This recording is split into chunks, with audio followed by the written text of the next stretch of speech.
Hello everyone. Welcome to class 12th Bio NCERT explanation. This is chapter 1 Reproduction in Organisms, and in this video I'll be explaining asexual reproduction. Just to inform you, this is a recording of my online class. Hope it will be helpful for you. Each and every organism can live only for a certain period of time.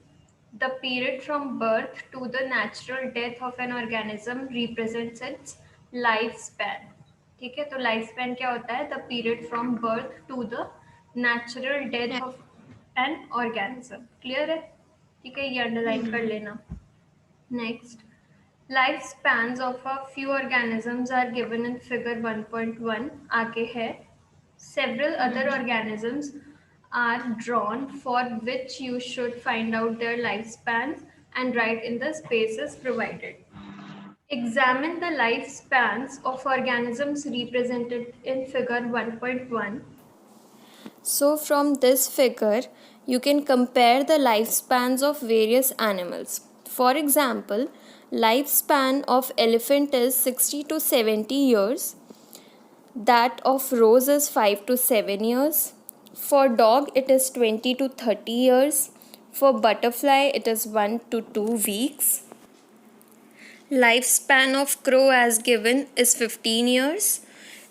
Of banana tree is 25 years approximately. Lifespan of cow is 20 to 25 years.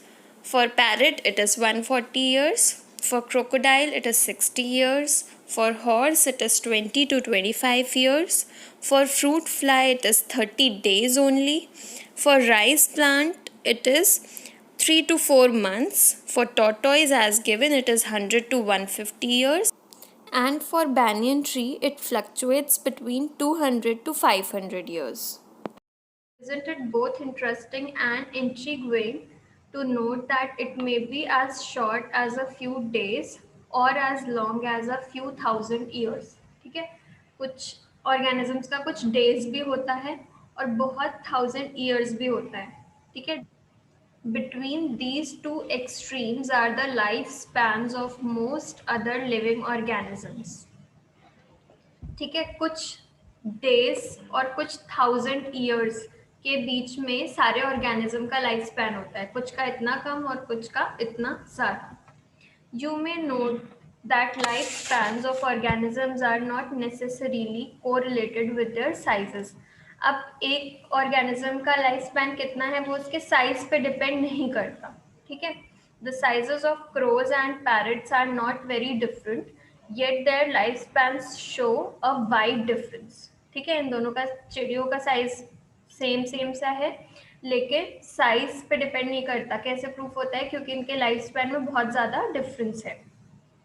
ठीक है, similarly a mango tree has a much shorter lifespan as compared to a peepal tree. Whatever be the lifespan, death of every individual organism is a certainty. ठीक है, life span कुछ भी हो, कुछ दिन हो या कुछ साल हो, लेकिन डेथ तो सर्टेन है, कभी ना कभी हर ऑर्गेनिज्म की डेथ होती है. That is no individual is immortal. ठीक है, एक्सेप्ट सिंगल सेल्ड ऑर्गेनिजम्स. कोई भी ऑर्गेनिज्म इमॉर्टल नहीं है, मतलब अमर नहीं है, एक्सेप्ट सिंगल सेल्ड ऑर्गेनिजम्स. अभी देखते कैसे. Why do we say there is no natural death in single celled organisms? Single celled organisms की कोई नेचुरल डेथ नहीं होती, पर ऐसा कैसे पॉसिबल है? कोई भी लिविंग ऑर्गेनिज्म है तो उसकी डेथ तो होती ही है, लेकिन हम ये क्यों कहते हैं कि सिंगल सेल्ड ऑर्गेनिजम्स इमॉर्टल होते हैं? ये रीज़न होता है कि जो पेरेंट सेल है, मतलब mostly single celled organism reproduce कैसे करते हैं? बाइनरी फिजन या मल्टीपल फिजन करके करते हैं. तो पेरेंट ही क्या हो जाता है? डिवाइड हो जाते हैं डॉटर सेल्स में, है ना. पेरेंट सेल डॉटर सेल्स में डिवाइड हो जाते हैं, तो पेरेंट तो बचता ही नहीं है, तो वो जो है ही नहीं वो मरेगा कैसे? तो वो हमेशा के लिए इमॉर्टल रह जाता है, मतलब अपने ऑफस्प्रिंग की बॉडी में वो हमेशा प्रेजेंट रहता है. ठीक है. Given this reality, have you ever wondered how vast number of plant and animal species have existed on Earth for several thousand of years? There must be some processes in living organisms that ensure this continuity. Yes, we are talking about reproduction, something that we take for granted. तो ये जो continuity है life forms की इतने सालों तक, कि कैसे किस चीज़ से पॉसिबल हो पाती है? क्योंकि अगर हर ऑर्गेनिज्म ऐसे मरता जाएगा, ठीक है, तो एक टाइम तो आएगा जब कोई लाइफ ही एग्जिस्ट नहीं करेगी, कोई लाइफ ही नहीं बचेगी। लेकिन पॉपुलेशन को कंटिन्यू रखने के लिए एक जो प्रोसेस है रिप्रोडक्शन, ठीक है, ये बहुत ज़्यादा इम्पोर्टेंट है और इसी के बारे में हम पढ़ने वाले हैं। Reproduction is defined as a biological process in which an organism gives rise to young ones, offspring similar to itself. Simple है, ठीक है। रिप्रोडक्शन वो प्रोसेस है जिसमें एक ऑर्गेनिज्म अपने ही जैसे एक ऑफस्प्रिंग को बर्थ देता है, ठीक है। The offspring grow, mature and in turn produce new offspring. वो ही ऑफस्प्रिंग ग्रो करता है, मेच्योर होता है और फिर वो एक और ऑफस्प्रिंग को लेकर आता है। Thus there is a cycle of birth, growth and death, और ये साइकिल चलती रहती है। Reproduction enables the continuity of species generation after generation. और हर जनरेशन के बाद जो कंटिन्यूएशन होता है स्पीशीज का, ये किसकी वजह से होता है? रिप्रोडक्शन की वजह से होता है। अगर ये ना हो तो स्पीशीज क्या हो जाए? एक्सटिंक्ट हो जाए। अगर रिप्रोडक्शन होने के बाद नए ऑफस्प्रिंग नहीं आएंगे तो स्पीशीज ही नहीं रहेगी, है ना। You will study later in chapter 5 principles of inheritance and variation, how genetic variation is created and inherited during reproduction. अब एक जनरेशन से दूसरी जनरेशन में कैसे डिफरेंसेस आते हैं, कैसे नए चेंजेस आते हैं, ये हम चैप्टर 5 में करेंगे। क्या क्या प्रिंसिपल्स हैं जिससे कि हम या ऑफस्प्रिंग अपने पेरेंट के कैरेक्टर को इनहेरिट करते हैं, कैसे उनके कैरेक्टर से हम थोड़े डिफरेंट होते हैं। तो ये कौन से प्रिंसिपल्स पे बेस्ड है, ये हम चैप्टर 5 में करेंगे। अभी के लिए हम रिप्रोडक्शन देखेंगे। There is a large diversity in the biological world, and each organism has evolved its own mechanism to multiply and produce offspring. ठीक है, जो अर्थ है इसमें बहुत ज़्यादा डाइवर्सिटी है, बहुत डाइवर्स है जो पॉपुलेशन है यहाँ पे, और हर ऑर्गेनिज्म ने अपना एक नया तरीका इवॉल्व किया है जिससे कि वो मल्टीप्लाई करता है और ऑफस्प्रिंग प्रोड्यूस करता है। बहुत सारे तरीके हैं। The organism's habitat, its internal physiology, and several other factors are collectively responsible for how it reproduces. वो कौन सी जगह पे रहता है ऑर्गेनिज्म, उसका स्ट्रक्चर कैसा है अंदर से, और बहुत सारे और भी ऐसे फैक्टर्स हैं जो रिजल्ट करते हैं इसमें कि वो किस तरीके से रिप्रोड्यूस करेगा, ठीक है। Based on whether there is participation of one organism or two in the process of reproduction, it is of two types. अब रिप्रोडक्शन के प्रोसेस में सिर्फ एक ही ऑर्गेनिज्म इन्वॉल्व होता है या दो ऑर्गेनिजम्स इन्वॉल्व होते हैं, इसके बेसिस पे रिप्रोडक्शन दो तरीकों का होता है। When offspring is produced by a single parent with or without the involvement of gamete formation, the reproduction is asexual. ठीक है, जब सिंगल पेरेंट से ऑफस्प्रिंग प्रोड्यूस होता है, चाहे उसमें गेमीट बन रहे हो या ना बन रहे हो, तो वो रिप्रोडक्शन कैसा होता है? एसेक्सुअल। एसेक्सुअल रिप्रोडक्शन भी एक बहुत वाइड टर्म है, बहुत टाइप्स के एसेक्सुअल रिप्रोडक्शन आते हैं उसके अंदर, ठीक है। तो बस अगर सिंगल पेरेंट इन्वॉल्व है तो वो एसेक्सुअल होगा, और दो पेरेंट्स हैं तो सेक्सुअल होगा, ठीक है। When two parents participate in the reproductive process and also involve fusion of male and female gametes, it is called sexual. Simple है। अब कंटिन्यू करते हैं asexual reproduction के साथ। In this method, a single individual is capable of producing offspring. As a result, the offspring that are produced are not only identical to one another, but are also exact copies of their parent. ठीक है, क्योंकि इसमें single ही parent involve होता है, तो जो offsprings होते हैं वो एक दूसरे की भी कॉपी होते हैं, एग्जैक्ट कॉपी होते हैं, और अपने पेरेंट्स की भी एग्जैक्ट कॉपी होते हैं, इसमें कोई भी वेरिएशन नहीं आता। Are these offspring likely to be genetically identical or different? तो बताओ ये ऑफस्प्रिंग जेनेटिकली आइडेंटिकल होंगे या डिफरेंट होंगे? जेनेटिकली हो सकते हैं ना, किसी में कोई सा जीन गया, किसी में कोई और। सेम हो सकते हैं डिफरेंट? डिफरेंट। सेम ही होते हैं, जेनेटिकली आइडेंटिकल होते हैं, क्योंकि जैसा पेरेंट का जीन है वैसा ही ऑफस्प्रिंग में आएगा, और उसके भी जो ऑफस्प्रिंग अब नया बना है उसके भी ऑफस्प्रिंग में अपने पेरेंट जैसा आएगा, तो डिफरेंस का कहीं चांस ही नहीं होता, तो ये बिल्कुल सेम होते हैं। The term clone is used to describe such morphologically and genetically similar individuals, और ऐसे individuals को किस वर्ड से क्या टर्म यूज करते हैं इनके लिए हम? क्लोन। क्लोन की डेफिनेशन भी आ सकती है, व्हाट इज अ क्लोन? तो clone are the individuals that are morphologically and genetically similar individuals. अब तुम्हें इसमें मॉर्फोलॉजिकली भी लिखना होगा और जेनेटिकली, ठीक है, दिखने में भी सेम हो और जेनेटिकली भी सेम हो उनका structure. Let us see how widespread asexual reproduction is among different groups of organisms. देखते हैं कि कितना widespread है, ज्यादा होता है। Asexual reproduction is common among single-celled organisms and in plants and animals with relatively simple organization. ज्यादातर जो asexual reproduction है वो किसमें होता है? या तो सिंगल सेल्ड ऑर्गेनिजम्स में या सिंपल प्लांट और एनिमल्स में, जिनका सिंपल स्ट्रक्चर होता है। अच्छा, ठीक है।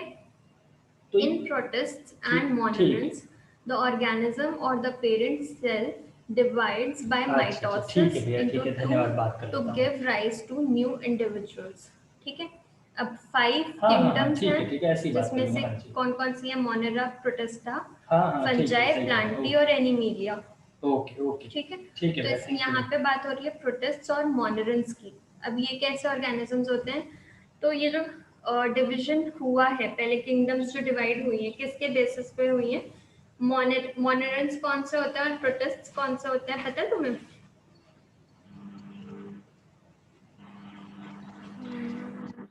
मोनेरा में कौन से ऑर्गेनिजम्स आते हैं? मोनेरा में वो ऑर्गेनिजम्स आते हैं जो प्रोकैरियोटिक सेल वाले होते हैं, प्रोकैरियोट्स होते हैं, ठीक है।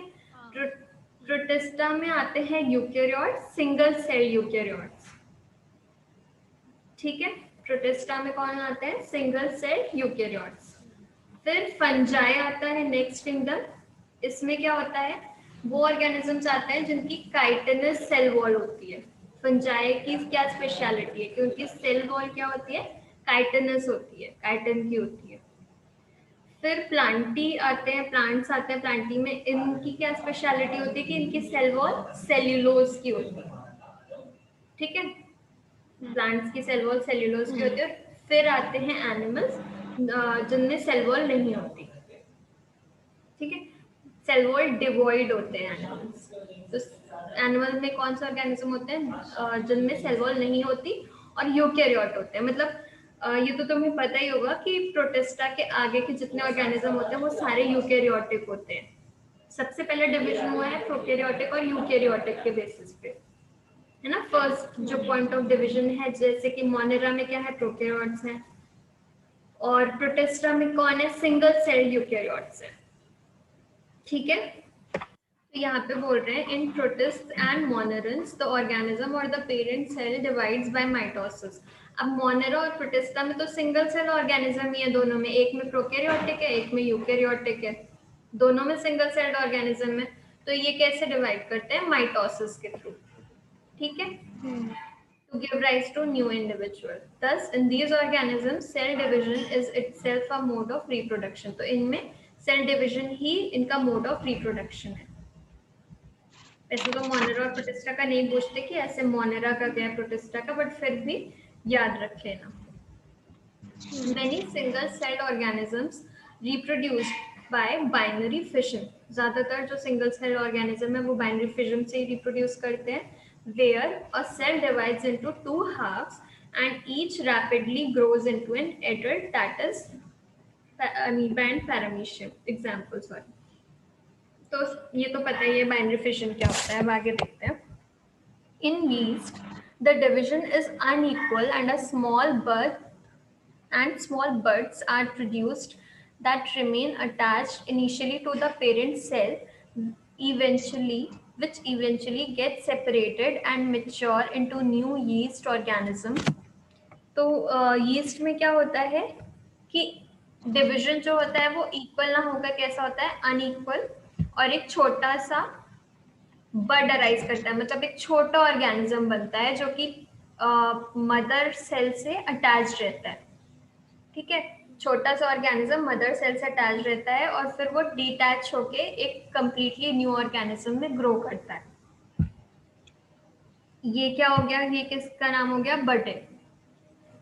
Under unfavorable condition, the amoeba withdraws its pseudopodia and secretes a three-layered hard covering or cyst around itself.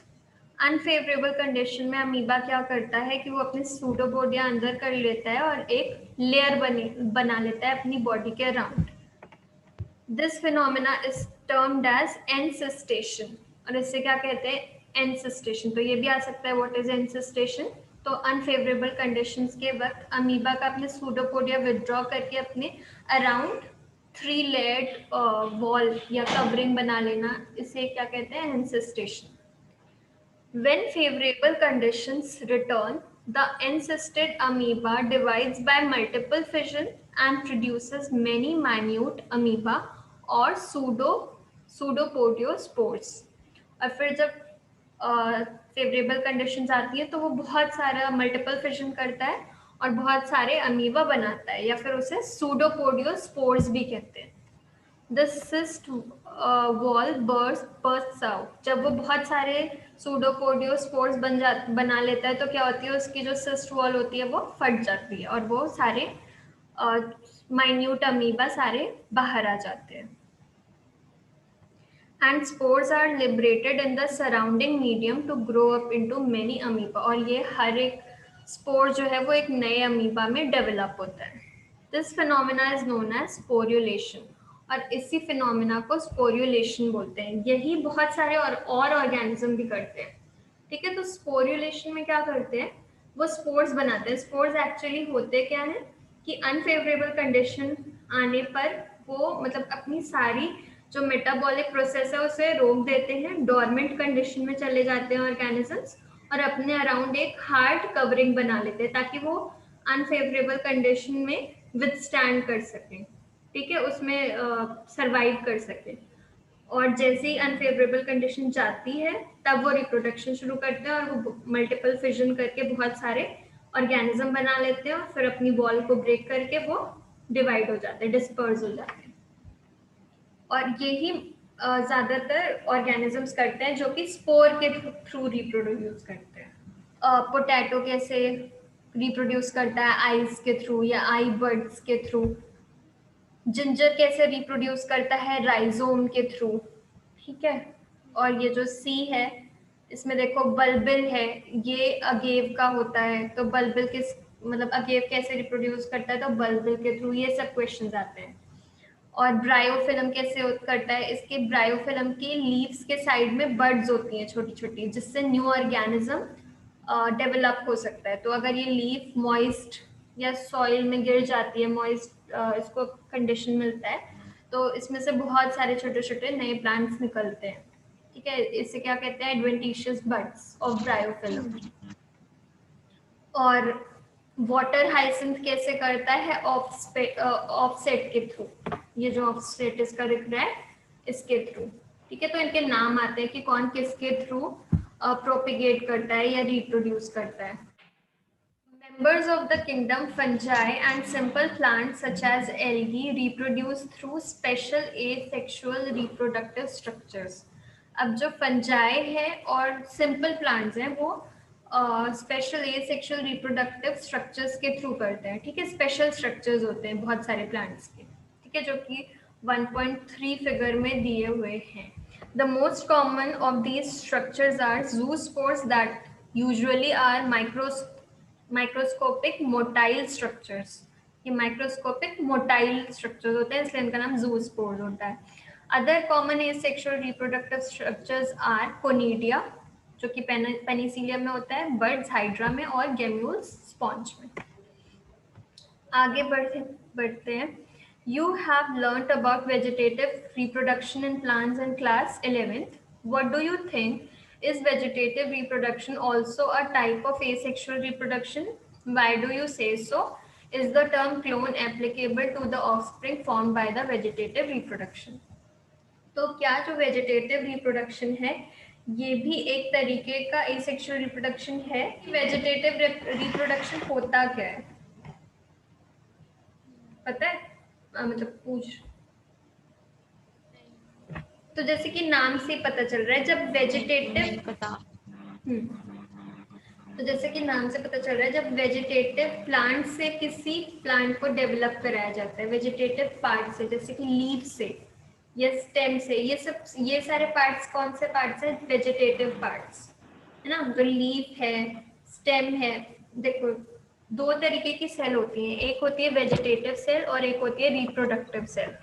ठीक है, तो वेजिटेटिव सेल रिप्रोडक्शन के अलावा जो दूसरी सेल होती है जो बाकी चीजें डेवलप करती है, लीफ और क्या, स्टेम, रूट्स, तो ये सारी जो सेल्स होती है ये वेजिटेटिव सेल्स में आती है. रिप्रोडक्टिव सेल्स जो स्पेशली रिप्रोडक्शन के लिए ही स्पेशलाइज्ड है. ठीक है, तो ये दो टर्म्स होती हैं, एक वेजिटेटिव और एक रिप्रोडक्टिव. तो वेजिटेटिव प्रोपेगेशन उसके नाम से ही पता चल रहा है कि यहाँ पे जो प्रोपेगेशन हो रहा है या जो रिप्रोडक्शन हो रहा है ये कोई स्पेशल रिप्रोडक्शन वाले सेल से नहीं हो रहा है या रिप्रोडक्शन वाले पार्ट से ना होकर वेजिटेटिव पार्ट से हो रहा है. ठीक है, या तो लीफ से होगा या स्टेम से होगा या रूट से होगा. तो इस किसी नॉर्मल प्लांट पार्ट से एक नए प्लांट को डेवलप करने को क्या कहते हैं? Vegetative propagation. ठीक है, क्लियर हुआ?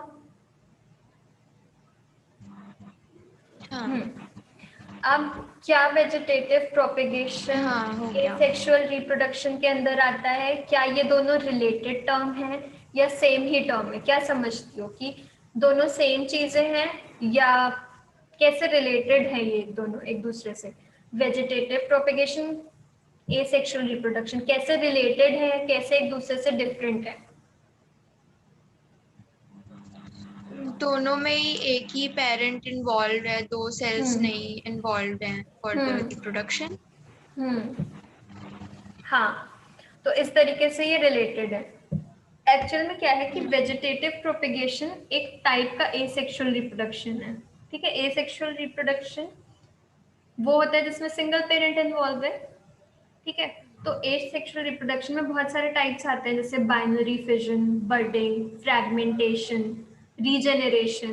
ठीक है, बहुत सारे टाइप्स हैं. तो वैसे ही एक टाइप इसका क्या है? Vegetative propagation. Is the term clone applicable to the offspring produced by vegetative reproduction? तो ये जो clone term associated थी asexual reproduction के साथ, क्या ये vegetative reproduction के साथ भी associated होगी? क्या जो vegetative reproduction के थ्रू जो organisms develop होते हैं क्या उनको भी हम clone बोलेंगे? हाँ, बोल सकते हैं. हाँ, उनको भी हम क्लोन ही बोलेंगे क्योंकि सेम वो होगा, बिल्कुल जेनेटिक स्ट्रक्चर बिल्कुल सेम होगा. जहाँ पे भी एक सिंगल पेरेंट है वहां पे सारे ऑर्गेनिजम्स कौन होंगे? क्लोन ही होंगे. जब दूसरा पेरेंट इन्वॉल्व होगा तभी थोड़ा सा डिफरेंस आएगा. ठीक है. While in animals and other simple organisms, the term asexual is used unambiguously. In plants, the term vegetative reproduction is frequently used. ठीक है, एनिमल्स में या और सिंपल ऑर्गेनिजम्स में एसेक्सुअल रिप्रोडक्शन टर्म जो है वो ज़्यादा यूज होती है, लेकिन प्लांट्स में ज़्यादातर एसेक्सुअल रिप्रोडक्शन के लिए हम वेजिटेटिव प्रोपेगेशन या रिप्रोडक्शन को ज़्यादातर यूज करते हैं. ठीक है. In plants the units of vegetative propagation are. अब प्लांट्स में जो यूनिट्स हैं वेजिटेटिव प्रोपेगेशन की, मतलब जिनसे वेजिटेटिव प्रोपेगेशन कराया जाता है, जिनके थ्रू वेजिटेटिव प्रोपेगेशन होता है वो क्या क्या है? रनर है, राइजोम है, सक्कर है, ट्यूबर है, ऑफसेट है, बल्ब है और ये सब चीजें हैं. ठीक है, इनके थ्रू ही वेजिटेटिव प्रोपेगेशन होता है प्लांट्स में. अलग अलग प्लांट्स में अलग अलग यूनिट के थ्रू होता है. ठीक है. These structures are called vegetative propagules. और ये वाले स्ट्रक्चर्स को क्या कहते हैं? Collectively vegetative propagules. जो वेजिटेटिव प्रोपेगेशन कराते हैं वो स्ट्रक्चर्स क्या कहलाएंगे? Vegetative propagules. ठीक है. So what are vegetative propagules? These are units of vegetative propagation responsible for propagation of plants or reproduction in plants. Asexual reproductive structures हैं ये भी, जैसे zoospores of Chlamydomonas A में. zoospores वही हैं, spores. ठीक है. zoospores क्यों कहते हैं? क्योंकि इनके पास फ्लैजुलम होता है या फ्लैजुला होता है फॉर मोशन. मोशन के लिए इनके पास दो है ना एंटीना, तो इसीलिए इनको जू स्पोर्स कहते हैं, क्योंकि ये मूव कर सकते हैं. जू किससे रिलेटेड है? एनिमल से रिलेटेड है. ठीक है. और एनिमल्स ही मूव करते हैं, तो इसलिए इनका नाम जू स्पोर्स है. फिर है नेक्स्ट जो है उसमें है कोनिडिया ऑफ पेनिसिलियम. अब पेनिसिलियम का प्लांट है, इसमें छोटे छोटे बड्स निकलते हैं कंटिन्यूएशन में, तो इनका नाम क्या है? कोनिडिया. तो ये वाला भी इम्पोर्टेंट, मतलब ये जो स्पेशल अलग अलग टर्म्स आ रही है ना, कोनिडिया और जूस्पोर्स, ये सब तुम्हारे लिए इम्पोर्टेंट है. तुम्हें पता होना चाहिए कि क्लेमाइडोमोनास किससे करता है, पेनिसिलियम किससे करता है. ठीक है. वैसे ही बर्ड्स इन हाइड्रा. ठीक है. और गेम्यूल्स इन स्पॉन्ज. स्पॉन्ज के अंदर गेम्यूल्स का formation. Obviously, since the formation of these structures does not involve two parents, the process involved is asexual. Simple है, क्योंकि पेरेंट्स एक ही है तो ये asexual में आता है. In some organisms, if the body breaks into distinct pieces, fragments, each fragment grows into adult capable of producing offspring. ठीक है. तो अगर एक बॉडी बहुत सारे छोटे छोटे पीसेस में ब्रेक हो जाए, ठीक है, कुछ ऑर्गेनिजम्स में ऐसा होता है, और हर पीस एक नए इंडिविजुअल में डेवलप हो सकता है. ठीक है. तो इस प्रोसेस ऑफ रिप्रोडक्शन को क्या कहते हैं? फ्रैगमेंटेशन. ठीक है. तो हाइड्रा में ये होता है. तो हाइड्रा में दोनों हो गए, दो टाइप ऑफ प्रोसेसेस हो गए जिनके थ्रू वो रिप्रोड्यूस कर सकता है, एक बर्डिंग और एक fragmentation. You must have heard about the scourge of water bodies or about the terror of Bengal. ठीक है. वाटर बॉडीज का की मुसीबत या टेरर ऑफ बंगाल का नाम तुमने सुना होगा. This is nothing but the aquatic plant water hyacinth. तो ये किसे कहते हैं? वाटर हाइसिंथ को. ये क्वेश्चन आता है, why is water hyacinth called terror of Bengal. ठीक है. ये काफी ज्यादा कॉमन क्वेश्चन है. Which is one of the most invasive weeds found growing wherever there is standing water. तो जहाँ पे भी रुका हुआ पानी होता है, ये फटाफट वहाँ ग्रो करने लग जाता है. It drains oxygen from the water, which leads to death of fishes. और ये सारा ऑक्सीजन खींच लेता है, जिससे कि फिशेस की डेथ होती है, या जो भी वाटर ऑर्गेनिजम्स होते हैं वो मर जाते हैं. You will learn more about it in chapters 13 and 14 में पॉल्यूशन वगैरह के बारे में. तो इसका एक और बार नाम आता है. फिर You may find it interesting to know that this plant was introduced in India because of its beautiful flowers and shape of leaves. इसके flowers बहुत सुंदर कलरफुल होते हैं, और बहुत लीव भी का स्ट्रक्चर भी बहुत डिफरेंट है, तो इस वजह से ये इंडिया में इंट्रोड्यूस किया गया था, ब्यूटी की वजह से. Since it can propagate vegetatively at a phenomenal rate and spread all over the water body in a short period of time, it is very difficult to get rid of them. ठीक है. बहुत जल्दी जल्दी propagate करता है और कम time में ही बहुत ज़्यादा रिप्रोड्यूस कर लेता है, इसलिए इससे बचना बहुत मुश्किल है. Are you aware how plants like potato, sugarcane, banana, ginger, dahlia are cultivated? ये कैसे cultivate किए जाते हैं? Have you ever seen small plants emerging from buds called eyes of the potato tuber from the rhizomes of banana and ginger? आलू में जो छोटी छोटी बर्ड्स होती हैं उसमें से प्लांट्स निकलते हैं, तो उससे क्या कहते हैं? कई बार बर्ड्स ऑफ पोटैटो भी कहते हैं, या फिर आई ऑफ पोटैटो भी बोलते हैं. ठीक है. वैसे ही राइजोम वर्ड यूज किया जाता है किसके लिए? बनाना के लिए और जिंजर के लिए. When you carefully try to determine the site of origin of the new plantlets in the plants listed above, you will notice that they invariably arise from the nodes. तो तुम ध्यान से देखोगे उनका जो निकलते हैं छोटे प्लांटलेट्स, तो देखोगे कि वो नोड्स से ही निकलते हैं, नोड से ही इमर्ज करते हैं, present in the modified stems of these plants, जो कि इनके ये जो है ये मॉडिफाइड स्टेम्स में प्रेजेंट होती है नोड्स, और उसमें से ही छोटे छोटे प्लांटलेट्स निकलते हैं. ठीक है. When the nodes come in contact with damp soil or water, they produce roots and new plants. ठीक है. जब ये nodes डैम्प सॉइल के कांटेक्ट में आती है तो क्या प्रोड्यूस करती है? न्यू प्लांट्स, रूट्स बना देती है और नया प्लांट आ जाता है.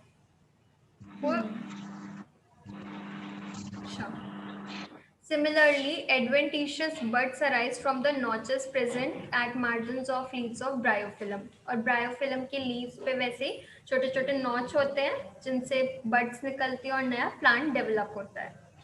This ability is fully exploited by gardeners and farmers for commercial propagation of such plants. और इसी को ही ये जो buds होती हैं bryophyllum के अंदर, जिन्हें adventitious buds बोलते हैं, इसी को ही exploit करता है farmer नए नए plants cultivate करने के लिए. It is interesting to note that asexual reproduction is the common method of reproduction in organisms that have a relatively simple organization. तो वो organism जिनका organization simple है, जिनका structure simple है, वो generally कौन सा mode of reproduction use करते हैं? Asexual. ठीक है. Like algae, fungi, and they shift to sexual mode of reproduction just before the onset of adverse conditions. तो यहाँ आ गया कि एल्गी और जो फंजाई होते हैं ये क्या करते हैं, जैसे ही एडवर्स कंडीशन आती है उसके कुछ टाइम पहले ही वो किस में स्विच कर जाते हैं? Sexual mode of reproduction. अब देखो आगे, find out how sexual reproduction enables these organisms to survive during unfavourable condition. तो वो क्यों स्विच करते हैं सेक्सुअल में, कैसे ये एडवांटेजियस है उनके लिए? कोई Why is sexual reproduction favored under such conditions? ऐसी unfavorable condition में sexual reproduction क्यों favor करते हैं वो? Asexual as well as sexual modes of reproduction are exhibited by higher plants. ठीक है, जो दोनों mode of reproduction करते हैं ये higher plants होते हैं, asexual और sexual. On the other hand, only sexual mode of reproduction is present in most of the animals. Simple plants तक क्या था? एसेक्सुअल मोड ऑफ रिप्रोडक्शन था. फिर जैसे ही थोड़े हायर में पहुंचते हैं, हायर प्लांट्स होते हैं, तो वो दोनों तरीके से करते हैं, मतलब अनफेवरेबल में सेक्सुअल करते हैं और फेवरेबल में एसेक्सुअल. और जो एनिमल्स होते हैं तो वो तो complete sexual mode of reproduction ही करते हैं. ठीक है, क्लियर है? अब ये क्वेश्चन कि how sexual reproduction enables these organisms to survive during unfavorable condition. कि जब वो सेक्सुअल रिप्रोडक्शन करते हैं तो वो ट्राई करते हैं कि वो वेरिएशन लाएं, और वो वाली वेरिएशन सरवाइव कर पाती है उस अनफेवरेबल कंडीशन में, जो कि स्ट्रॉन्ग होती है ना. जो सरवाइव कर पाती है वो ही आगे कंटिन्यू करती है, तो इस तरीके से वो स्ट्रॉन्ग होते जाते हैं कि वो adverse condition. This was all about asexual reproduction. In the next video, we will be covering sexual reproduction. If you found the video helpful, like the video and share with your friends. And you can also drop your suggestions for improving the video in the comments. So see you in the next video.